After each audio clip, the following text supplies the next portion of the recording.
الشيطان الرجيم بسم الله الرحمن الرحيم وما يدريك لعله يزكى أو يذكر فتنفعه الذكرى. حضرات مفسرین رحمہم اللہ نے کچھ ہدایات ان آیات سے اخذ کر کے نقل فرمائی ہے، یعنی چند ایسی باتیں ہیں جو ہماری ہدایت کے لیے اس صورت میں بیان کی گئی ہیں، جن کا ہمارے عقیدہ اور ہمارے عمل سے گہرا تعلق ہے. پہلی ہدایت یہ ہے کہ محبوب دو عالم صلی اللہ علیہ وآلہ وسلم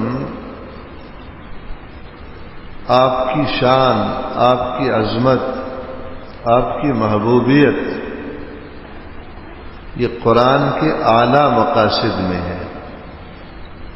یعنی جو آدمی یہ چاہتا ہے کہ مجھے دنیا اور آخرت دونوں میں نجات حاصل ہو، تو ان آیات سے معلوم ہوتا ہے کہ محبوب دو عالم صلی اللہ علیہ وآلہ وسلم سے از حد محبت پیدا کرے، آپ کی انتہائی عظمت شان اپنے دل میں بٹھائے، محبوب دو عالم صلی اللہ علیہ وآلہ وسلم سے عشق کے درجے میں دوستی رکھے. یہ چند آیات ہم نے پڑھی، آپ نے خود دیکھا کہ اللہ جل شانہ اپنے محبوب صلی اللہ علیہ وآلہ وسلم سے کس طرح خطاب فرماتے ہیں.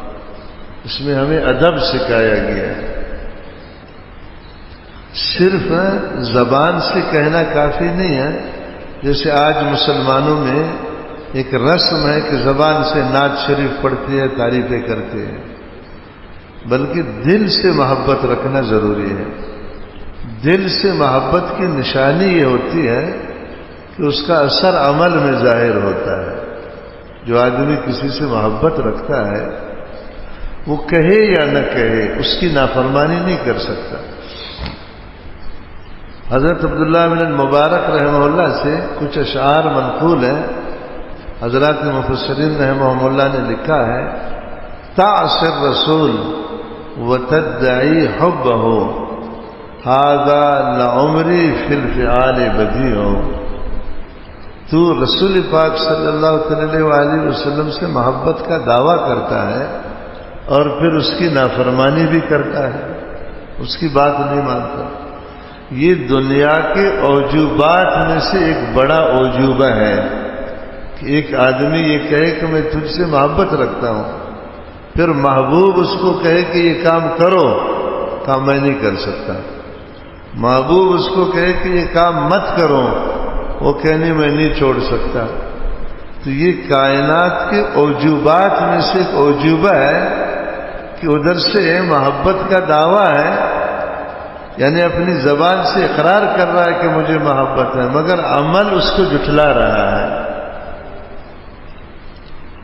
یہ سب سے بڑی ہدایت ہے اس صورت میں. دوسری ہدایت امت کے لیے یہ ہے کہ طالبین ہدایت کو غیر طالبین پر ہمیشہ ترجیح دینی چاہیے. یہ استاذوں کے لیے بھی ہے، مشائخ کے لیے بھی ہے، اور جو کسی بھی طرح لوگوں کو فائدہ دیتا ہے سب کے لیے.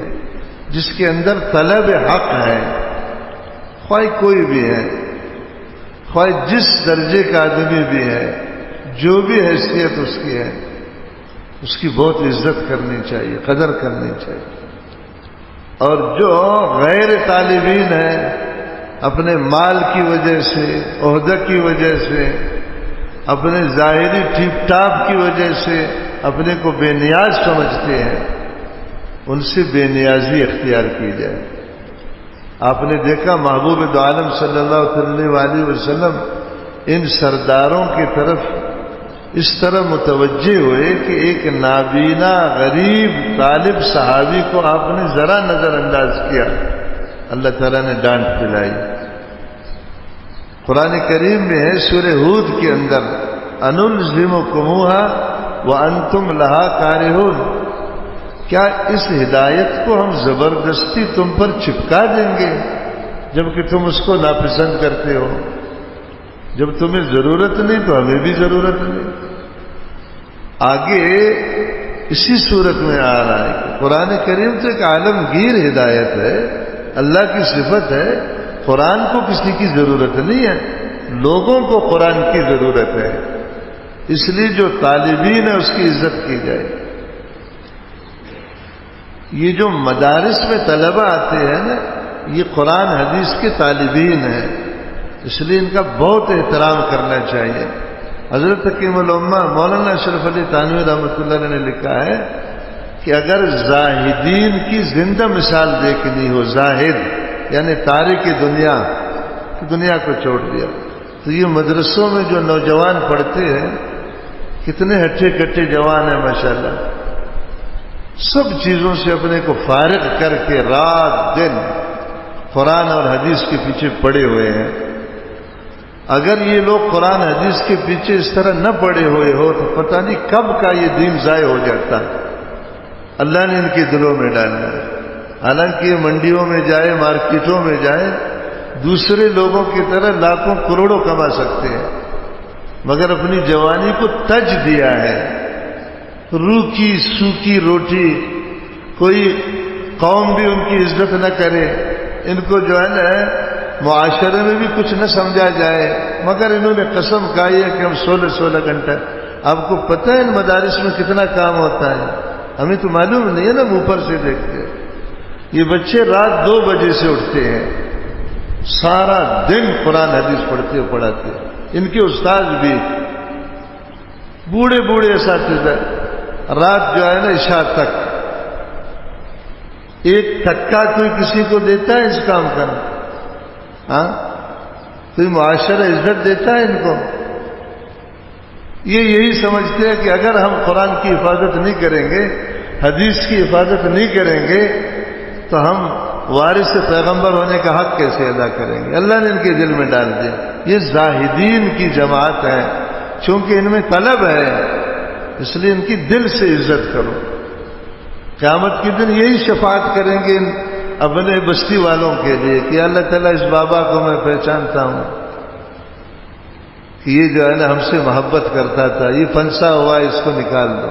ان کی شفاعت کی امید سے ان کے ساتھ محبت رکھو۔ نمبر 3، فقراء اور مساکین کو دولت مندوں اور غنیوں سے زیادہ اہم سمجھو۔ ہمارے یہاں تو جس کے پاس دنیا کا ٹاٹ پھوٹ ہوتا ہے لوگ اس کی عزت کرتے ہیں، جس کے پاس ڈگری ہے، عہدہ ہے، لوگ اس کا سلامی لیتے ہیں۔ جو بیچارہ چوکیدار ہے، ریڑھی باز ہے، کوئی غریب ہے، کوئی، اس کو تو لوگ منہ بھی نہیں لگاتے۔ آپ نے نہیں دیکھا ہمارے ولیمے کی جو دعوتیں ہوتی ہیں، شادیوں کی جو دعوتیں ہوتی ہیں یا دوسری دعوتیں، بڑے بڑے سرمایہ دار لوگوں کو بلاتے ہیں۔ اس کا ہمسایہ بھی اگر بیچارہ غریب ہے تو اس سے نہیں پوچھتے، اگر وہ غلطی سے خود آ جائے تو اس کو برا مانگتے ہیں۔ اس صورت میں ہدایت ہے کہ فقراء کو، مساکین کو، غنیوں اور دولت مندوں پر ہمیشہ ترجیح دی جائے، خاص طور سے اگر وہ دیندار ہے پھر تو ان کا اکرام کرنا فرض ہے۔ قرآن کریم میں سورہ انعام کے اندر آیت ہے وَلَا تَطْرُدِ الَّذِينَ يَدْعُونَ رَبَّهُمْ بِالْغَدَاةِ وَالْعَشِيِّ يُرِيدُونَ وَجْهَهُ۔ اے محبوب دو عالم صلی اللہ علیہ وسلم، ان فقیر لوگوں کو اپنے پاس سے نہ ہٹاؤ جو صبح شام اپنے عاجزی کی وجہ سے اپنے رب کو پکارتے ہیں، اللہ تعالیٰ کی طرف متوجہ ہے اور اس کی رضا چاہتے ہیں۔ سورہ کہف میں کچھ دوسرے الفاظ کے ساتھ یہی مضمون ہے وَاصْبِرْ نَفْسَكَ مَعَ الَّذِينَ يَدْعُونَ رَبَّهُمْ بِالْغَدَاةِ وَالْعَشِيِّ يُرِيدُونَ وَجْهَهُ وَلَا تَعْدُ عَيْنَاكَ عَنْهُمْ۔ اے محبوب دو عالم صلی اللہ علیہ وسلم، آپ ان فقیر لوگوں کے ساتھ رہو جو فقراء اور مساکین ہیں، جو بیچارہ لوگ ہیں، ان کی معیت میں اپنے کو جمائے رکھو، جو صبح و شام اپنے رب کو پکارتے ہیں، اور اس کی رضا چاہتے ہیں، یاد رکھو آپ کی نگاہ ان سے نہیں ہٹنی چاہیے، یعنی آپ ان کو قریب کریں، ان سے محبت کریں۔ جس کو مال کی محبت ہوتی ہے کہ اس کی ایک نشانی نوٹ کرو، جو قرآن حدیث میں بار بار مذکور ہے کہ اس کو مالداروں سے محبت ہوتی ہے۔ الجنس یمیل الی الجنس، جنس ہمیشہ اپنی جنس کو پسند کرتا ہے۔ کبوتر با کبوتر، باز با باز، کبوتر کبوتر کے ساتھ دوستی رکھتا ہے، باز باز کے ساتھ۔ آپ خود بھی اپنا جائزہ لے لو، میں بھی جائزہ لیتا ہوں۔ اگر دنیا داروں کے مال کی وجہ سے ہمارے دل میں ان کی عزت ہے، جس کا مطلب یہ دل بیمار ہے۔ مال کی حیثیت کیا ہے، اس کی حقیقت کیا ہے؟ قارون کے پاس مال کم تھا، عہدے کی حیثیت کیا ہے؟ فرعون کے پاس حکومت چھوٹی تھی۔ یہ بنیاد نہیں ہونی چاہیے کسی کی عزت اور احترام۔ تفسیر کشاف میں اور قرطبی میں لکھا ہے، دیگر تفاسیر میں بھی ہے کہ حضرت سفیان ثوری رحمۃ اللہ علیہ کی مجلس میں جو فقراء جاتے تھے، لوگ سمجھتے تھے آخر یہ شہر کے وزیر آ گیا ہے، ملک کا وزیر اعظم آ گیا ان کے پاس، اس طرح ان کو احترام سے رکھتے تھے۔ جو ان کے پاس طالب پڑھتے تھے یا جو ان کے غریب لوگ وہاں دین حاصل کرنے کے لیے آتے تھے، اور جو بڑے بڑے غنی آتے تھے ان کو کوئی منہ نہیں لگاتا تھا۔ باہر کا کوئی بھی آدمی آتا، ان کا عزت و اکرام دیکھتا ہے نا۔ حضرت سفیان ثوری رحمہ اللہ بڑے اونچے مجتہدین میں سے ہے، امام ابو حنیفہ رحمۃ اللہ علیہ کے معاصر ہیں، ہم زمان ہیں۔ اور لوگ سمجھتے تھے کہ شاید یہ جو ہے نا بڑے بڑے افسر طبقہ لوگ یہاں بیٹھے ہوئے، ہمارے یہاں غریبوں کو بیچاروں کو دروازے پر بٹھاتے ہیں، ملک صاحب، خان صاحب، جو ہے نا وڈیرا صاحب ہے نہیں، وہ کوئی شیطانی کیوں نہ ہو اس کو سر پر بٹھانا، غریب کو ڈانٹیں گے اور اس کی ڈانٹ برداشت کریں گے۔ اس کی وجہ یہ ہے کہ اللہ جل شانہ کی یہاں عزت و ذلت کا دار و مدار نہ مال و دولت ہے، نہ حسب و نسب ہے، نہ عہدہ و منصب ہے، یہ کوئی مدار نہیں ہے، بلکہ اصل مدار تقویٰ ہے، یعنی دینداری ہے۔ قرآن کریم میں سورہ حجرات کے اندر ان اکرمکم عند اللہ اتقاکم، بے شک اللہ تعالیٰ کے نزدیک تم میں سب سے زیادہ عزت والا وہ ہے جو سب سے زیادہ تقویدار ہے۔ جو جتنا دیندار ہے اتنا قابل عزت ہے، دل سے اس کی عزت کرنی چاہیے۔ یہی وجہ ہے کہ رسول پاک صلی اللہ علیہ وسلم نے پوری زندگی اسی معیار پر اپنے صحابہ کی تربیت کی۔ احادیث میں اس کی بڑی مثالیں ہیں، 2-3 مثالیں یاد کریں ہم سب اپنی ہدایت کے لیے۔ حضرت زید بن حارثہ رضی اللہ عنہ کا نام تو سب نے سنا ہے، یہ واحد وہ صحابی ہے جس کا نام قرآن میں ہے، کسی صحابی کا نام قرآن میں نہیں ہے سوائے حضرت زید۔ یہ پتہ ہے غلام ہے،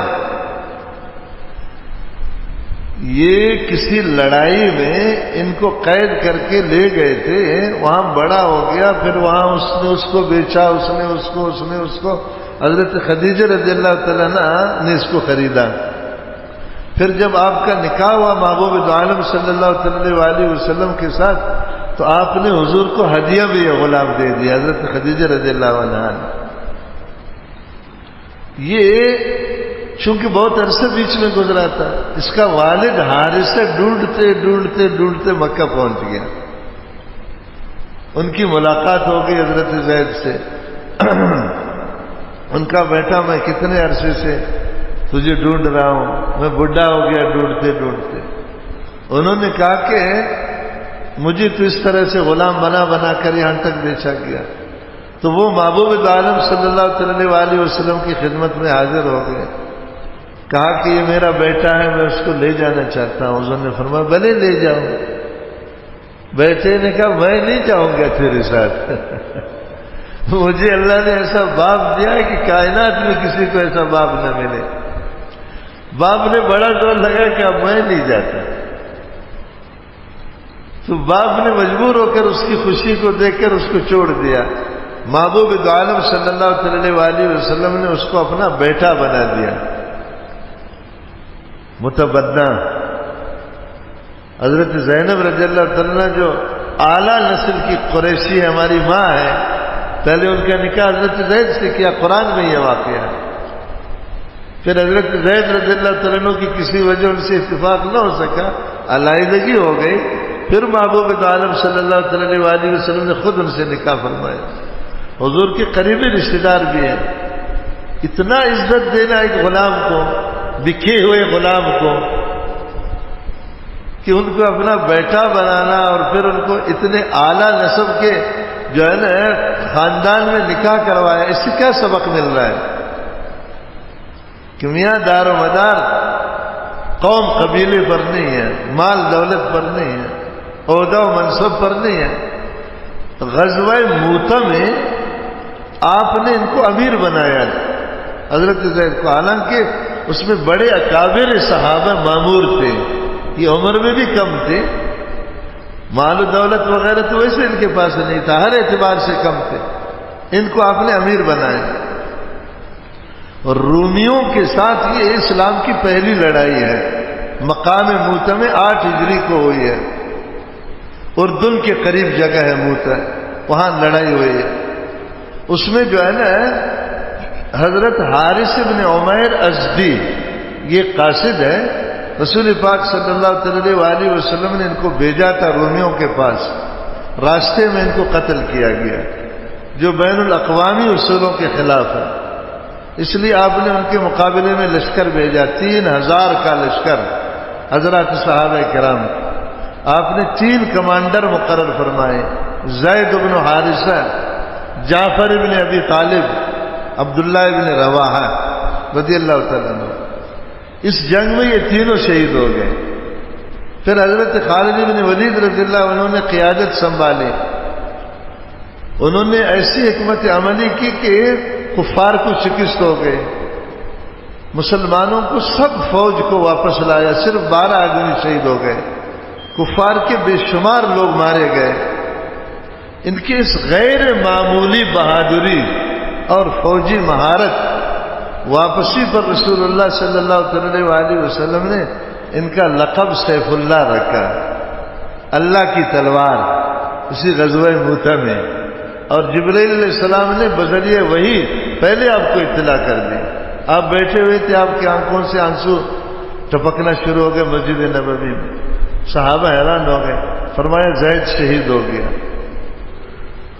جو ہے نا جعفر شہید ہو گیا.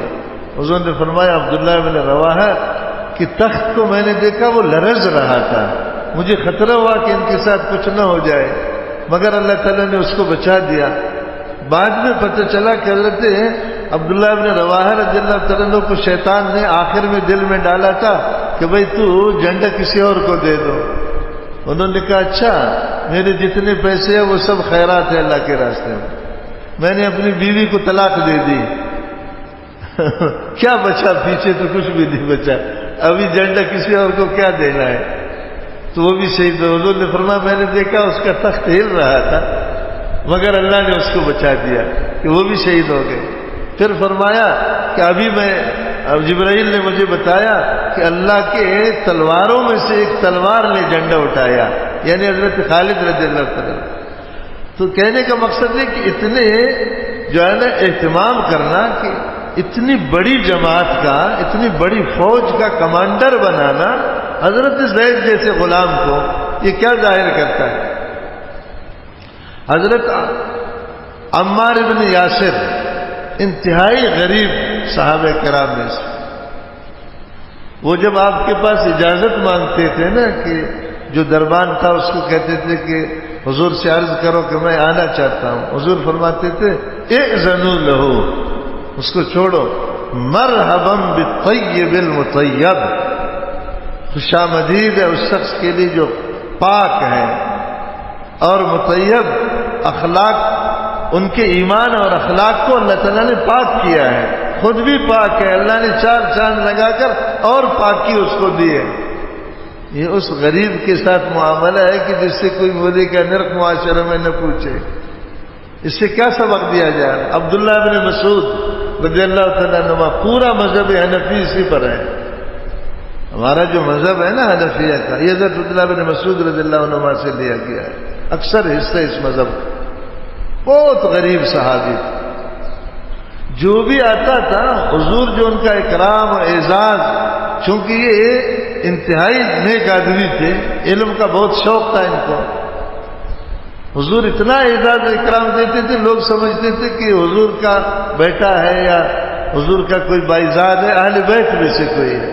حضرت ابو موسیٰ اشعری رضی اللہ عنہ فرماتے ہیں میں اور میرے بھائی جو ہے نا حاضر ہو گئے، حضور سے عرض کیا کہ حضرت ہم کچھ دن رہنا چاہتے ہیں آپ کی صحبت میں. تو ہم نے عبداللہ بن مسعود اور اس کی ماں کو سمجھا پھر حضور کے گھر کے لوگ ہیں یہ، یعنی ان کی ماں کو بھی اتنا دین کا شوق کہ وہ ہر وقت آئے مسئلہ پوچھے، اور عبداللہ بن مسعود رضی اللہ تعالیٰ عنہ ہر وقت حضور کی خدمت میں رہے. ہمیں پتہ نہیں تھا کہ یہ کوئی باہر کے لوگ ہیں یہاں دین حاصل کرنے کے لیے آئے. مسلم شریف میں ایک حدیث ہے، بہت عبرت کی حدیث. حضرت ابو سفیان جب مسلمان نہیں ہوئے تھے، اسلام سے پہلے کا واقعہ ہے. صہیب رومی کا نام تو سنا ہے، بہت غریب صحابی ہے، عربی النسل، مگر کسی لڑائی میں گرفتار ہو گئے، رومی اس کو لے گئے. کئی عرصہ رومیوں کے پاس رہا، اس کے لہجہ میں رومی لہجہ آ گیا. آدمی جس علاقہ میں رہتا ہے، میں ابھی کوئٹہ گیا ہوا تھا، وہاں مجھے کہہ رہا تھا آپ نے باجوڑی پشتو بولنا شروع کیا. ابھی ہمارے یہاں کا پشتو اور ہے، یہاں کا پشتو اور ہے. میں نے کہا شکر کرو کہ ابھی تک یہ وزیرستانیوں کا نہیں سیکھا ہے، پھر تو آپ کو کچھ بھی سمجھ میں نہ آئے. کہنے کم سکتا ایسا کرے. میں نے کہا بھائی جن کی صحبت میں آدمی رہتا ہے، جن سے گفتگو شنید ہے تو اس کا اثر ہوتا ہے. تو حضرت صہیب کے لہجے میں رومیت آ گئی تھی، اس لیے مشہور ہو گیا رومی. صہیب رومی بہت غریب صحابی. ایک یہ تھے حضرت بلال حبشی کو تو سب جانتے ہو، بلال ابن رباح. سلمان فارسی رضی اللہ عنہ کو بھی سب جانتے ہیں، ہے نا. یہ تینوں بیٹھے تھے، قریب سے ابو سفیان گزرا. ان حضرات نے کہا کہ اللہ کی قسم، اللہ تعالیٰ کی تلواروں نے اللہ کی دشمن کے گردن پر اب تک کام نہیں دکھایا ہے. کیونکہ وہ کافر تھے نا، ابو سفیان سردار تھے، اس وقت مسلمان نہیں ہوئے تھے، یہ غریب مسلمان بیٹھے ہوئے تھے.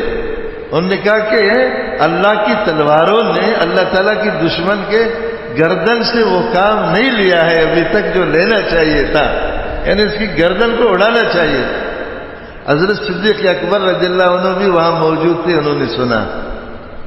ابو سفیان تو بہت بڑے سردار تھے نا.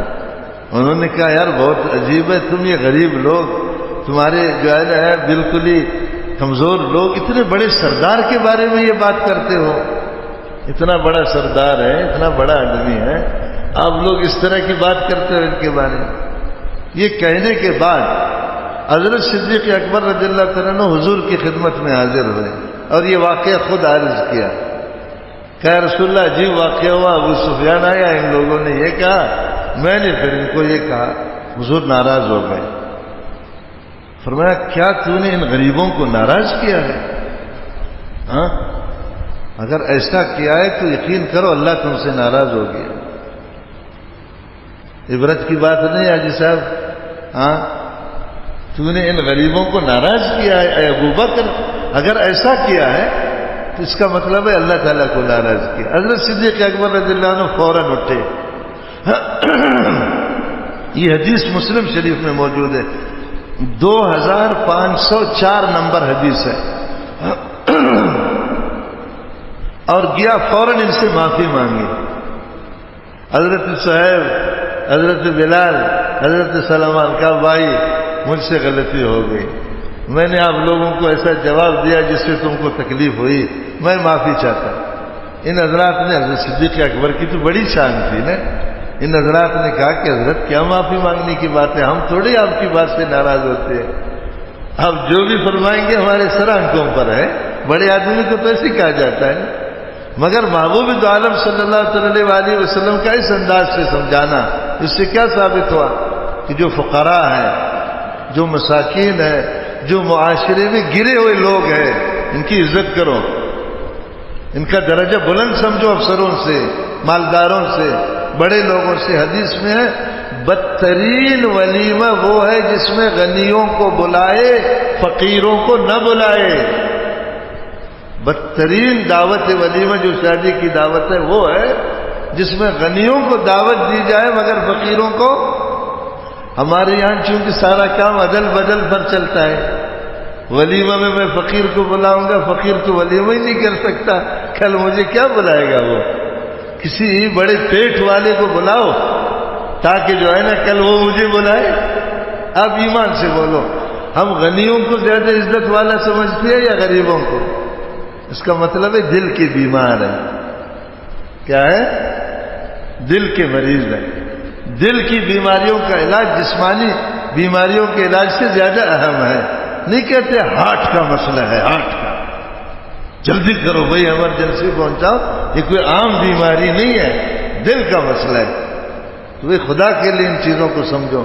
اسی لیے تو کہتے ہیں نا کہ قرآن کو پڑھو، قرآن کو سمجھو، تاکہ پتہ چلے کہ قرآن ہم سے کیا چاہتا ہے. یہ تین باتیں یاد رہیں گی. ایک تو حضور سے والہانہ محبت ضروری ہے. دوسری ہدایت کیا ہوئی؟ طالب کی قدر کرو، طالب جو دین کی طلب رکھتا ہے کوئی بھی ہے. غیر طالب اس کو منہ نہ لگاؤ. حضرت تقیم الامہ قدس سرہ کو کسی شخص نے کہا کہ حضرت فلان سیٹھ بڑی بڑی باتیں کرتا ہے، وہ علماء کے قریب نہیں آتا، کہتا ہے میں ہر دماغ ہوں. حضرت نے فرمایا اس کو میرے پاس لاؤ، میں اسب دماغ ہوں. اسب گھوڑے کو کہتے ہیں. اس کا دماغ اگر گدھے کا ہے تو میرا دماغ گھوڑے کا ہے، میں کھروں کو سیدھا کرتا ہوں. علماء کو بھی اس میں ہدایت ہے. غیر طالبین سے مستغنی رہے، بے نیاز رکھے اپنے کو، ان کی پرواہ نہ کرے، اور جو طالبین ہیں ان کی قدر کرے، ان کی عزت کرے. اور تیسری بات یہ ہو گئی کہ فقراء خاص طور سے جن کا دین سے تعلق ہے ان سے بہت ڈرنا چاہیے. یار اللہ نے اپنے پیغمبر کو عتاب دیا، حضور نے حضرت صدیق کو عتاب دیا. ابھی آپ نے حدیث سنی، جن کے دل ٹوٹے ہوئے ہوتے ہیں نا اپنے غربت کی وجہ سے، معاشرے میں کمزور ہونے کی وجہ سے. حدیث قدسی ہے انا عند المنکسرۃ قلوبہم، مجھے ان لوگوں کے دلوں میں ڈھونڈو جن کے دل ٹوٹے ہوئے ہیں. تو ان ٹوٹے ہوئے دلوں والوں سے بہت ڈرنا چاہیے کہ بددعائیں بہت جلدی لگتی ہے. ان کو کبھی حقیر نہیں سمجھنا چاہیے، کمتر نہیں سمجھنا چاہیے. ہمیشہ کوشش کرنی چاہیے اگر ان کی مدد نہیں کر سکتے تو کم سے کم ان کی حقارت بھی نہیں کرنی چاہیے. یہ ان احکامات میں سے جو اس صورت سے ثابت ہو رہا ہے. بات سمجھ میں آ گئی؟ اللہ تعالیٰ مجھے بھی سمجھا دے، آپ کو بھی سمجھا دے، پوری امت کو، ہم سب کو قرآن کریم پر 100% عمل کرنے کی توفیق نصیب فرمائے. سبحان اللہ و بحمدہ، سبحانک اللہم و بحمدک، نشہد ان لا الہ الا انت، نستغفرک و نتوب الیک.